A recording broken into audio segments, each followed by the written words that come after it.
Hey guys, remember The Flash Season 2, Episode 16 trajectory, and yes, The Flash is finally back, and I definitely have felt the length. Like, I usually don't feel when the show goes on hiatus, but I felt this one, really. I couldn't wait for this show to return, and especially since I knew we were really getting down to it, and especially with the end of, the cliffhanger, the cliffhanger that we were left on, with us knowing who Zoom is. I was definitely interested in seeing what was going to happen in this episode, and a lot of this episode was throwaway. Like, this was a one-time episode, but there were so many great scenes here, and there were a lot of scenes that do have to do with Zoom and things like that. But let's just get into this episode, because overall, I really did enjoy it. By no means one of my favorite of the season, but a very strong, also very fun episode. But let's just get into it, because I overall really enjoyed it, and there's a lot to get into. So the episode starts with Barry and Team Flash basically trying to figure out how to make him go faster, because he has to be able to go faster to take down Zoom, because Zoom is a whole other beast that he hasn't dealt with. I mean, sure, Reverse Flash went fast, but Zoom just went faster, and he has to run over into a steep raven and waterfall, and he's scared, but has to try, and he doesn't know if it's gonna work, but he's at least determined. You can definitely tell, and halfway across the giant pit, he falls. He has to be rescued by a pair of drones that Cisco is outfitted with the nets, and I didn't think this was going to go well for Barry. I mean, it seemed like it was going to go well, but it didn't, and unfortunately, unfortunately, he falls, but at least he tried. You can definitely tell that he's trying as hard as he can. So, who I really have seen in this episode, though, was Jessie. The way they used Jessie in this episode, I really have been enjoying. I think, in general, the way they've been using Jessie, I've really been enjoying. But especially this episode, I like the way they used her. Because she didn't just come across as she's just Wells's, daughter here. She came across as a genuine character. I think they did a good job with that. We see Jessie is basically trying to get as much pop culture in Earth-1 as possible, because of the fact that she's, of course, not from Earth-1. She's from Earth-2, so it would make sense she doesn't know as much about the culture. But she's learning everything she needs to know, and it's a pretty good scene, because you can understand. I mean, think of her situation. She knows all this information about Earth-2 and what's going on there, but then she has to come back to Earth, go to Earth-1, which she has no really idea of what anything is, or what's going on, or anything like that. So I like that she tried to indulge herself and try to get involved in really what's going on. I like seeing that. So while Barry's getting more and more obsessed, Team Flash wants to go out and have some downtime so their brains can function better, which, yeah, that would make sense. I mean, after all they've done, I mean, think about all they've done in the past, several episodes. They just time traveled. They went to Earth-2. Well, not time travel, but they went to Earth-2. They had to close a breach. Jay is, they think, dead. Jay's probably dead. And, then they just had to face King Shark. So yeah, downtime probably is the best thing to do. And I can understand some people are like, oh, this is kind of stupid, but you know what? I liked it. We don't get to see these characters slow down a lot. I mean, the show is so, like, always going, like, so fast that we don't really get to see things slow down. I like this episode. We did get to see things slow down, because some of the best scenes of this show have nothing to do with the action, just the dialogue characters say and things like that. I mean, that's like one of the best things about the show, and the chemistry all the actors had, and this episode really showed that. And Jessie wants to go along with them too, but Wells doesn't want her to, and she guilts him into it, and you can tell that he's still trying to be very protective of her. He doesn't want anything bad to happen to her, but I like that she's trying to blend in, and she really wants to be part of this world, and she wanted to do this on her own. This wasn't something that Wells told her to do. She genuinely wants to be part of this, even though he didn't want her to. So before she goes, though, he outfits her with a wristband. That's protection, and I love when it's going off. I thought that was pretty funny. But then we see at a club, the team drinks to Jay. They don't let Jessie drink because she's underage, and you can tell that she's basically just trying to be an adult. You can definitely tell it's what's going on there, and it's kind of cool. I like seeing that. I like seeing this arc for Jessie. But just then, Wally and Iris come to join them, and Wally and Jessie immediately start to hit it off, which really came out of nowhere, but these two are pretty much the same age, and I gotta say, this was the first episode where I actually liked Wally. Why? Because he wasn't a annoying douche in this episode. Every other episode, he has come off as this angsty, just dickish, just really annoying teenager. And this episode, he wasn't angry about anything. That's why he worked for me in this episode. When you have fun with Wally West, he can be a good character. When he's just beating down on Barry or something like that, he is no longer that great of a character. So when Jessie's wristband keeps going off near Barry because it detects metahumans, which she has a metahuman detector, and I'm like, holy shit. You guys remember how much I love those things from Earth-2, and just the fact that we saw it again, it's the coolest thing. I don't know what it is about it. Just something about metahuman detectors I just find amazing. I really do. The fact that they go off when there's metahuman sights, or the fact that, they wear it on their wrists or things like that. I just find it so cool. I just love it, and I'd love to see more of it. The more we see it, the better. She then excused herself to the bathroom to pop out the battery, and once she tries to, though, she starts hearing a disturbing message from her father, and on the dance floor, Iris and Barry speculate about what their married Earth-2 doppelgangers are up to, and it's kind of a good scene. I like that they are thinking about this, because, yeah, this is something that they have to deal with. I mean, them knowing that they are married on Earth-2, if they ever do get married, basically, while they chat about we see they're chatting about it, and you can see that Iris and Barry are definitely getting closer. Like, I honestly think that these two might get back and might get together by the end of the season, and this might be the time to. I mean, she knows everything she needs to know about him. He's not hiding anything from her, and if they do supposedly get together, now's the time to do it. I mean, I think, honestly, Iris and Barry need each other. We haven't had a ton of scenes with them in a while, so I like that we got the scene here. And I like that we had a scene where everyone was in one location, because there aren't a lot of scenes like that, and I like that we saw that here. Really good stuff there. And I also loved how, like, Cisco was embarrassing himself, and Iris said, please don't ever dance like that. Really fun scene, but then it's ruined because a speedster blasts through the place, robbing everyone. Very reminiscent to me of the Arrow Flash crossover. You guys remember the scene where they all were just talking, and then all of a sudden, just Vandal Savage just fucking ruined everything. But she robs everything. She steals the money from the till. Barry suits up, runs out of the speedster, evades him before he can get a good look at them, and he has no idea what's going on. And everyone else is freaking out. They're thinking that this is the Flash, because who else runs that fast? The Flash. So this is a very complex situation that they're dealing with here, and I really enjoyed that. We see Joe and Iris are worried because everybody thinks the Flash is the one who robbed everyone the night before, and obviously it's not. So it's a very interesting situation, like I said, because they don't know who it is, but they can't say it's anyone else because, they just know it's not the Flash, but they can't say it's not because they don't know who it actually is. They just know that there's definitely someone that has the same abilities that the Flash does, and I like seeing that. I thought they did a good job with that, definitely. If I had to have one complaint, is that I do think some of it was a bit rushed, and we didn't get a lot of focused on this character, but that doesn't really matter to me because everything about it was so strong. I was really into it. So at the picture news, Iris is assigned to write a story incriminating the Flash, and she doesn't really want to do this. Like, she doesn't really want a story depicting the Flash as this bad guy. It's very reminiscent to what's going on in Daredevil. And in general, a lot of this episode felt like something in Daredevil. That's something I noticed about this episode, too. I mean, it did feel a bit strange because I'm so used to seeing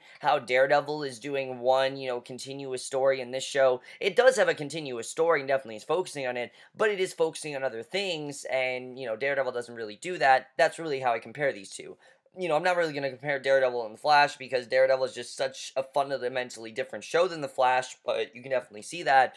But I like the way that this was done. I like that we had this storyline of everyone thinking that the Flash isn't a great guy. And back at Star Labs, Jessie approached her father about the message in her watch. She didn't realize that her father had been willing to work with Zoom to save her, and she's furious to learn it because she had no idea that he had teamed up with Zoom. She knew nothing about this, and now she feels like, she's kind of, that he's kind of a hypocrite, that he doesn't want her to do something bad, yet he did all of this stuff just to get her back, and she's upset. I can understand why she's upset. He's working with the enemy and therefore might have made things worse for them than it could have been. Because for all they know, this could be Zoom that is coming back. They don't really know who robbed all those people yet. They don't know who it is. They just know, obviously, it's not Barry.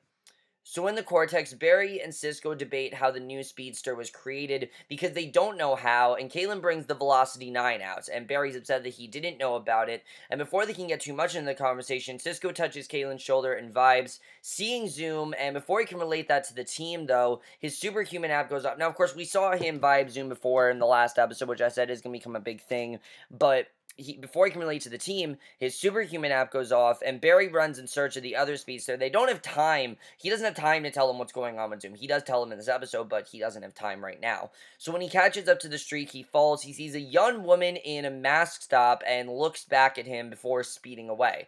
So he doesn't know who this woman is, number one. Number two, he doesn't know how she got there, if she's from Earth-1 or from Earth-2, and what her story is. And it doesn't really seem like he can defeat her because she's on such a different level than he is. So, very interesting. I definitely enjoyed that overall, and I liked the way that was handled. And also, I will say, I do think they might have treated this, like I said, maybe some of this was a bit rushed, but I do think she was a bit more developed than some of the other characters we've seen. So at Star Labs, Cisco is excited about the female speedster and wonders if she's pretty, and Barry tells them that the costume looked good and that it must have been made by somebody who with access to similar tech. By the way, guys, I forgot to say in the very beginning of the episode, my favorite line in this episode was not actually Cisco's. I think, I honestly think Wells had the funniest line, this episode, where he gave that motivational quote to Barry, and Barry's like, was that Albert Einstein? And, you know, then Wells says, no, Kanye West. I thought that was just hilarious, and just the fact that it was Wells that brought this up and that he actually knew who that was, I think is pretty hilarious. I love that. Very ironic, but that's why it was very funny, and I definitely enjoyed that. So, Cisco's excited about the female speedster, wonders if she's pretty. Barry tells him that the costume looked good and that it must have been made by somebody with access to similar tech.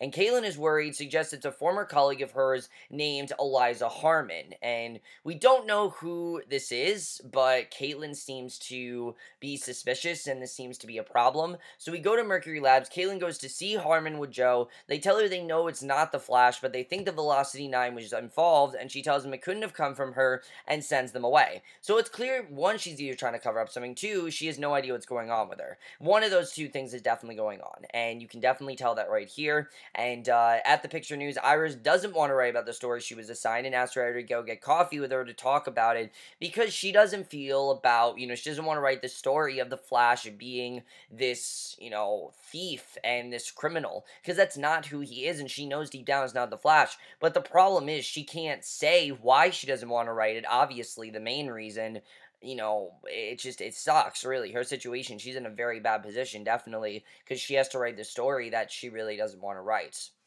So, at Mercury Labs, Eliza's talking to someone about the Velocity 9, which she does have a vial of. She injects herself into, she looks in the mirror and sees a female speedster, encouraging her to go to Star Labs to get more. And basically that's what's going on, is this Velocity 9. And it seems like what she's doing is on the Velocity 9. And when she's on the Velocity 9, she doesn't really know what she's doing, which is very interesting. So Barry's about to take the Velocity 9, and Wells tells him not to be stupid, that it wouldn't be the right thing to do. And yeah, I agree. I mean, obviously we can see that the Velocity 9, you don't know who you are, and Barry argues that if the game is rigged anyway, why shouldn't he have the same advantage as everyone else? Which I can understand Barry's point here. I mean, it's rigged, you know, whoever takes the Velocity 9, it seems like is going to win, and he should have that advantage, and he keeps talking about, you know, we had a very similar scene to a scene we got towards the end of Season 1, where he talks about how he's not fast enough to beat, Wells in Season 1, and here he says he's not fast enough to beat Zoom, and that's true. I mean, Zoom, clearly, there's a lot of things that he doesn't have, and Wells talks him out of it by invoking Jay's memory, and Barry smashes the vial of Velocity 9, and he realizes what's going on, you know, what happened with Jay and everything, and why this is a terrible thing, and also why this is a problem with, you know, Eliza Harmon, why this is a problem with her and what they're dealing with. So I definitely like seeing that. I thought that was a very well handled scene, and Grant Gustin really did a great job, especially in that scene. That was an amazing scene, I gotta say. So in the Cortex, the speedster shows up, grabbing the Flash, throwing in the cell into the pipeline, and back in the Cortex, she disarms Joe, holds his gun on Wells, she demands the Velocity 9, threatens to kill Team Flash, but one by one to get it, and you kind of see she has this addiction to Velocity 9. In many ways, this was an addiction story, which I thought was pretty cool, and it didn't come off as pretentious. Like, it didn't come off as, oh, don't do drugs, kids, because this is what's going to happen. It didn't come across that way. What it did come across as, you know, that it didn't come across as them, you know, saying, don't do drugs. I don't know why I said don't do drugs, kids. I don't know why I said that. But, you know, despite that, I don't think that's really what it came across as. It came across as very genuine, like this is what Velocity 9 can do to you, and that Velocity 9 can make you do things that you don't remember doing.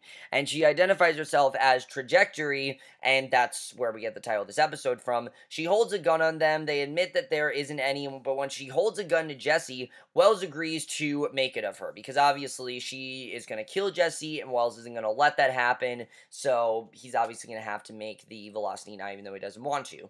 So at Jitters, Iris asks her editor why he's so determined not to believe in the Flash, because it's true. I mean, he seems to have no faith whatsoever. He doesn't think that the Flash is going to save them, and he says that a few years ago he was the only one who saw a hero mayor as corrupt, and he clearly thought that their outing was a date, which was awkward for all involved, and he excused himself, and it's a very interesting scene. You see that he wants to believe in the Flash, and he thought that they were going out on a date, which is interesting. I don't know why the scene played out the way it did. This was kind of an awkward scene for me, and it kind of came out of nowhere, because I don't really want to see Iris with this editor. I don't really see them have much chemistry or anything like that. But I like what Iris was trying to do here. I did like her point. Really what Iris was trying to do is tell him, why do you see the Flash as, not this hero? Why do you see him, why do you have no faith in him, really? Why do you think he's not going to be able to save us? And, he said he didn't believe in, this mayor was corrupted, and so the Flash can get corrupted, and I see his point, that really anyone can get corrupted, and he feels that's what's going on with the Flash, which is very interesting. I just don't know about this whole Iris editor romantic thing. I don't know if that's really going to happen, if he just thought it was like that. I don't know if they're trying to set something up, but that's really weird if they are, because that really came out of nowhere. So back at Star Labs, Wells gets the vials to Trajectory, who shoots up Jessie with the one to prove it isn't a trap, and it's not, and she runs off, but Jessie has a seizure as a result of exposure to Velocity 9. Now that's really interesting, knowing what can happen if you're exposed to it when you're not supposed to have it. That's really crazy, the way that Jessie has had a seizure because of that. And when she wakes up with Wells giving her a blood transfusion to help clean it out of her system, she continues being mad at him for all the terrible things he's willing to do to protect her, and this was by far one of the best scenes of the episode. I mean, very strong stuff from both performers, and she's upset that he gave Trajectory what she wanted just to save her, and yeah, that's true. That's the only reason he did it. Again, he did it for her, and for once, she doesn't want him to do something for her, because she wants to do something on her own. She wants to feel consequence. She wants to feel sacrifice, and that's really what's going on there, which I think is very interesting. And he tells her that it's his job to keep her safe, not everyone else, and yeah, that's true. I mean, he really is there to keep her safe. But I do see Jessie's point that, hey, don't let me be an adult here. Let me do something for my own. You don't have to, constantly keep watching me even though, you want to. Earth-1 is much different than Earth-2, and she doesn't need as much watch as she probably did in Earth-2, because we know that Earth-2 is much different than Earth-1, and I like seeing that scene here. It's a very good scene, and you start to understand that, Jessie, of course, loves her father. I think that's a big part of it, that she loves him, and she wants him to have his own life, and she doesn't want him involved in her life 24/7. I mean, nobody wants that, really. No one wants the same person in their life, constantly making decisions for them 24/7. She wants to do some things on her own. She should be allowed to do that, and I like her point there. I definitely like seeing that. Very powerful scene. Caitlin puts a micro tracker in the drug, and Trajectory's running back and forth on the bridge, apparently trying to create enough friction and vibration to destroy the bridge, and as the Flash arrives, the bridge is starting to crumble. Cisco tells Barry that there are almost 200 people on the bridge, so instead of trying to save the bridge, he starts saving the people, which upsets Trajectory, who starts attacking him. Ultimately, the bridge just collapses, separating them in a maneuver that echoes the canyon jump Barry missed earlier. He gears up to over Mach 3, runs across the collapsed bridge after her, and he hits her at the speed, takes the win ever, but she's about to be ready to take a hit of the V9. When Barry tries to talk her out of it, he tells her that Team Flash can help her, but she injects herself anyway. You can tell that she's too far gone, she needs it, and after doing so, she briefly collapses before coming back at full speed, bolts off, she speeds away from her lightning turns blue, and then she just vanishes. So it leaves her student mask behind, crackling with the blue lightning, and we are to assume that she got vaporized. That's what happened, that she ran so fast she vaporized, and it's very interesting the way that that was done, definitely. I mean, it's a good way to do that to her, to show really what Velocity 9 can do, but that's really what her character seemed like. Like, her character seemed like she was there to prove what Velocity 9 can do, which I think was good overall, but kind of a rushed ending, I definitely will say that. Like, her just vaporizing like that, I was like, I don't really know if that was the best way to close things, but whatever. I thought it was better. It's not the worst thing they could have done with her character. We then see at Picture News, Iris presents her editor with the latest paper, the cover of which is the story of the Flash stopping trajectory. She tells him that she understands he misread the situation last night, and she was just surprised, but once that went away, she decided that his being anti-Flash isn't a deal breaker in terms of dating her. And basically, if they want to go out, she's willing to go out. Again, I just don't see these two dating. I really don't. I think I don't know, just something about them. The editor's not bad. He's not a bad actor by any means. I think he's doing a good job, but just something about him, I don't want to see these two together. I really don't. I do like what she says to him, though, that she's tired of, not telling the truth. She wants to tell the true story, and if that's where they're headed, then I definitely like that. But if we're heading this romantic direction, I'm really not into that.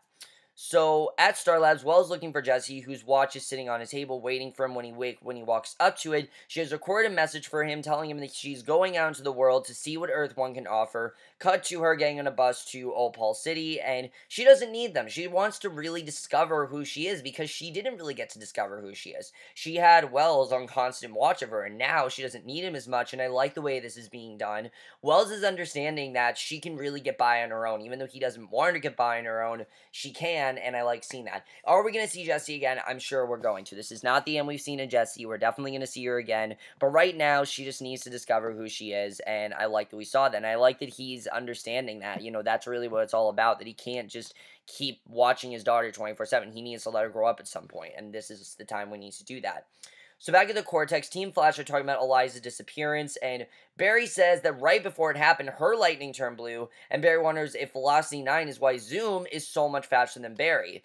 And basically, we finally find out in this episode pretty much why Zoom wants Barry's speed, because he's dying and he needs a cure like Jay. And when the team starts wondering whether Jay could be Zoom, Cisco admits he's been vibing Zoom when he's near the helmet. They break its glass case, hand it to him, and Cisco touches it and vibes Zoom, unmasking to reveal Jay, so they know that Jay is in fact Zoom, which, very quick reveal, but I understand there's not a lot of time for them to, there's not a lot of time for them to figure it out, so I like that they already know. Cisco reveals what he saw, shocking the team.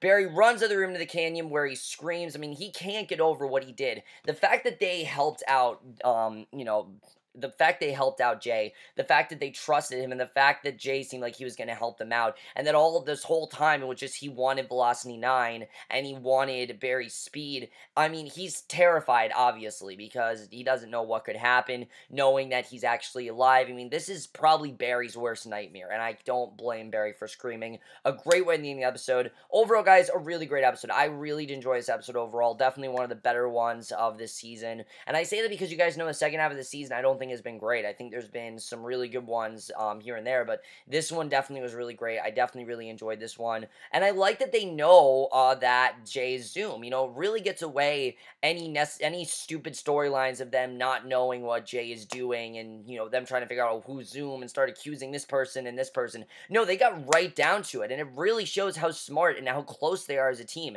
They don't need like all this time to process it. They just figured if that's blue, then that's blue. Jay is blue as well. They've just made the connection and it made sense. And of course we know that Jay is Zoom, but we still don't really know, is it Hunter Zolaman that's Zoom or is it Jay that's Zoom? We don't really know exactly what's going on there, and I did hear we're going to find out some more clues about what's going on, but I do think they made it have a bit more, it made a bit more sense here, kind of like Jay was there to seek out Barry's speed, kind of test his limits, see how he was, and he was really just spying on his speed the whole time, which is very interesting, and I really do feel that's a big part of this, is that he really was just merely spying on Barry, and I think that part's very interesting, and that's really what was going on. But But overall, guys, I know you guys saw this episode. Absolutely love this episode. I love Trajectory as a villain. I really did care about. I liked her as a character, but again, it really was all about the Velocity 9. That really was the big thing about this episode. Jessie, I do think we're gonna see Jessie again. I do. I don't think this is the end we've seen of her. I think that I like that she, Wells understands that she can't always be. She's not his little girl anymore. He needs to let her out. And at some point, he needs to let her grow up. And this is the point where he's letting her do that. I like seeing that. Very good stuff with Wells and Jessie in this episode. Like I said, my only complaint with this episode is Iris and this editor. I don't want to see these two get together. I really don't. They're not bad. I just don't want to see them get together. I understand that Iris is supposed to be over Eddie and everything, but I feel like at this point, we should be pushing Iris and Barry. I really think we should. I mean, the way that they're talking about them getting married, I honestly think we should be pushing them. And I'm not saying, oh, Iris and Barry have to get together this season. I'm not saying that, but I think if anyone to put Iris with, it would be Barry. It would just make more sense to do that. I understand Barry's mental state is not really focused on that right now. It's focused on beating Zoom and, doing where he can to take him down, which this is the other thing I like about it being episode 16, them already knowing. We have a lot more time of episodes where Barry's planning things out and Barry's plotting what he's going to do against Zoom, which I can't wait to see. Now, next week's episode's focused on, the future of, the reality they've created in Earth-2, which is really interesting. I don't fully understand next week's episode. I guess once we get there, I'll understand it more, but right now, I don't really know where they're going with next week's episode. We'll have to see. I mean, it's very strange overall. Definitely, again, I think we're in for a really weird episode, but I'm fine with that, honestly. You want to do a weird episode, I'd rather have a weird episode than a boring episode, and that's not at all what this was. And also, Wally's becoming a lot more tolerable, like I said. If he's not some whiny, bitch who just bitches on about, oh, I love race cars, and I don't like the Flash, and things like that, and I have a really bad lisp, and I'm not that great of an actor, because again, I don't think he's a good actor, I really don't. And he was okay in this episode because it just seemed like he was having fun. It did. He's not a good actor. He's really not, but it seemed like he was having fun, and it was fine. That's really the only reason why I actually tolerated Wally in this episode. Still don't like his character, okay? I want you guys to know that I don't like Wally as a character. I never will, probably. But what I liked about him in this episode is that he was tolerable, and that he actually seemed like he was having fun. And I liked that this episode was fun. I liked that it wasn't just a bunch of dramatic things. It was fun. I like seeing that. I thought they handled all that really well. And also, Cisco, I feel, is going to get a lot more involved in this, because the fact that he's vibing Zoom and he admitted that to them, he's really going to be able to help them beat Zoom and make sure that they have a clearer plan of what they're doing. I mean, they of course have plans with Wells, but I feel like Zoom, there's so much more they can do to take him down. We'll have to see what's going on there. I do think we're going to find out a bit more about Zoom before they take him down, though. But overall, guys, you guys saw this episode. Like I said, really love this episode. We'll see you guys in my next show, which will be for 11/22/63, and we'll see you guys for that. Okay, bye.